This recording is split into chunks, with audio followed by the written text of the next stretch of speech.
Hello and welcome to day 32 meanwhile for our Travel Trader series, and today I want to talk to you about trading in different time zones. As you know, yesterday I was in the UK, which is 2 hours behind of Cyprus, so for me time zones changed just a little bit. I was talking and teaching to teenagers at the Chelsea Football Club to introduce them to having life in abundance, thanks for trading, investing, how to manage money, how to get started, how to get to a certain point.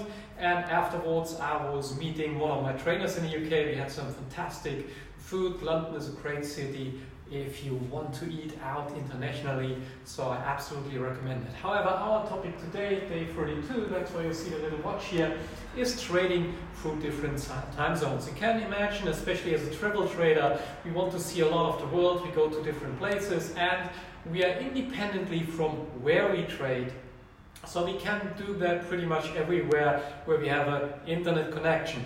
However, the big thing is that we will face different time zones. Now, as long as you stay in Europe, UK, or even Cyprus or mainland Europe, the time difference is only 2 hours. That's not too bad. So basically, if we are in Europe here, stock market opens at 9. So basically, the nice thing is that living in Cyprus, it's 1 hour earlier, so I have a lot of time in the morning to do some workout, exercises, structure my day, meditate, and do all these kind of things before I have to even think about going to the stock market and doing anything.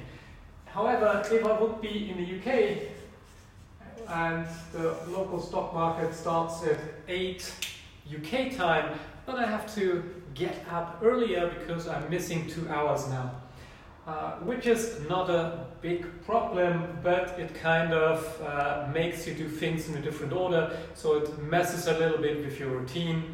That's, as I said, as long as you stay in Europe, that's fine. However, from the same perspective, US, if you are in Europe, US will open at 3:30 p.m.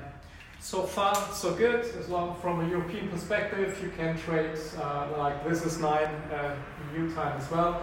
So you can trade pretty much all of these markets. However, if you now go, let's say, to Australia, to Sydney, the time difference between Central European time and Sydney is 10 hours. So when you go in front of your computer here in Europe at 9, they are already at 7 p.m. So their day has already started. To trade that, you would have to go 10 hours back, which means your trading day would start at 11 p.m. Other nice places that you might want to visit, for example, in the United States, over here, US 9:30, that's fine. However, if you go to Los Angeles, to the other side, then you have 6:30, that 3 hours time difference between Los Angeles and New York. So at 6:30, then the stock market opens local time, so you have to get up very early if you want to have your usual routine, or you have to trade and then do your usual routine. However, that's where our strategies come into place. So basically we do 2 or 3 different things. Or one thing that I wanted to tell you is we always want to trade when the stock market is fully open, so when every participant in the market is active, when all the options traders are there, when all the brokers are there, when institutional investors are there and they are trading these markets. There's nothing worse you can do than try and get, let's say, a US share before the US opening, because these prices can make up pretty much however they want to. And sometimes, depending on the brokers that you're dealing with, if you have a position overnight, they just drop, I don't know, 5% in prices for no reason. Then they go up, you get stopped out with a loss. And at this point in time, the official stock market was closed, and they have in their rules and regulations that that is okay. but that's why I don't trade these brokers or these markets if they do these things. So I always want to be active when the main market is open. So if I trade in Europe, I want to make sure that it's after 9 in Europe. If I trade the US, I want to make sure it's after 9:30 in New York. If I trade the UK, if I trade the FTSE, I want to make sure it's after 8 in the UK. If I trade the Australian market, if I trade the Japanese market, if I trade the South African market, I want to make sure these markets are open.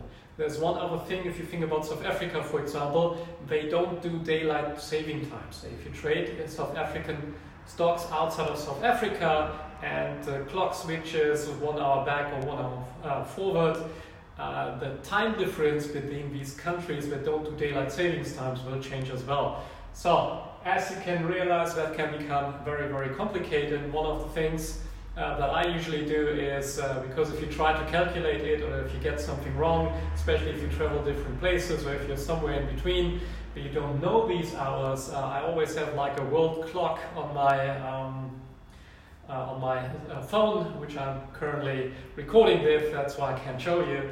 But I have the main markets like New York, Australia, Sydney time, so Johannesburg, London, Hamburg.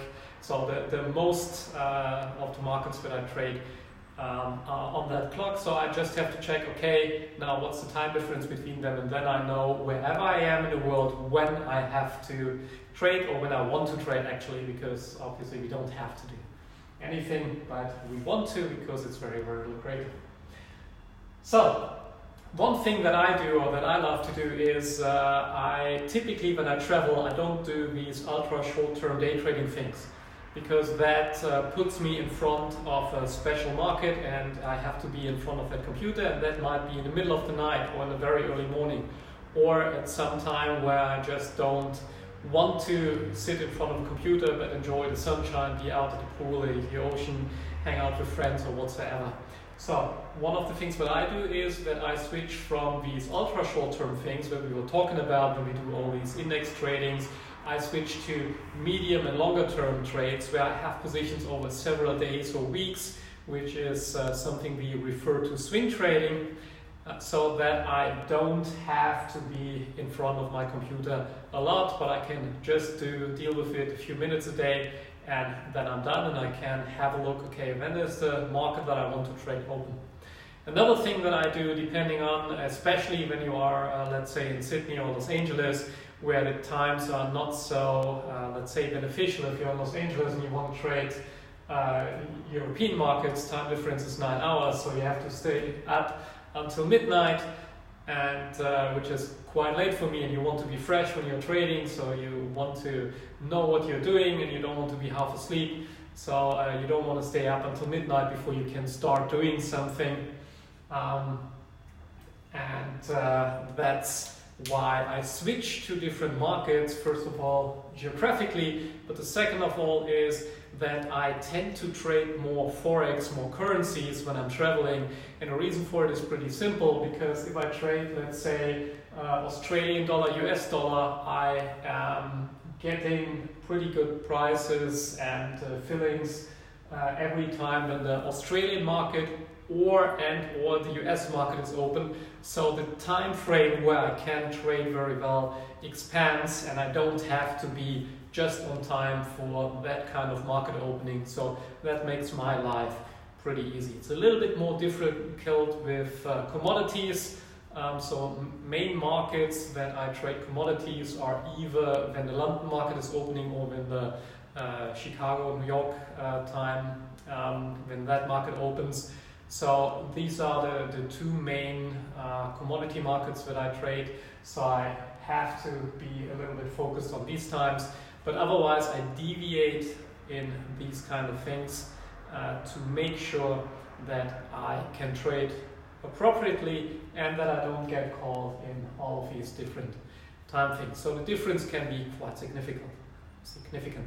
So I hope that was helpful for you and that you get an idea if you want to live that lifestyle and you are getting started out, what you have to think about when you travel, when you plan your travels, when you plan ahead, that you just switch from one strategy to another strategy, or that you make sure that you always know that you're on the right time, because you don't want to miss out on these things, or you don't want to be too early or too late and realize that you mixed up the times or something.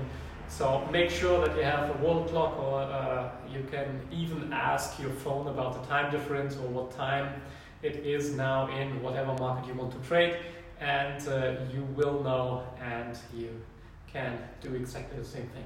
I hope that was helpful for you. Tomorrow we are talking about another topic. As you can see, it's weekend again. That's why we have the board here and no charts, because the stock market is closed, so we don't have to care about all these times.